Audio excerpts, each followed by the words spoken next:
InnovIT, nous avons créé la structure pour porter un projet. L'idée était de pouvoir disposer d'un outil de lutte antivirale un petit peu innovant, qui ne faisait pas que se baser sur des signatures, mais également de confiance, puisque principalement publié en logiciel libre et développé en France par des Français.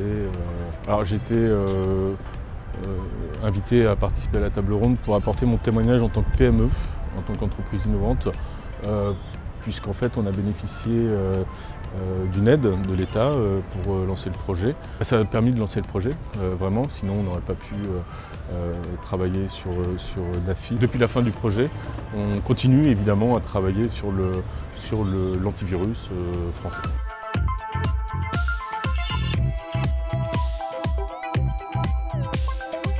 Bonjour, Louis Bernard, je suis le fondateur et le dirigeant du studio Layer Cake, donc cabinet de formation par les Serious Games et la simulation de crise.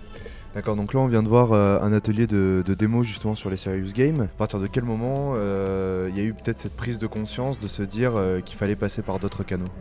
Alors très clairement, il y a peut-être 5 ans, il y a eu un ras-le-bol généralisé de la formation à l'ancienne, du e-learning qui fonctionne mal et de la formation descendante. On se rend compte que plus les choses à apprendre sont de type savoir-être, typiquement changer ses habitudes, plus les Serious Games fonctionnent bien.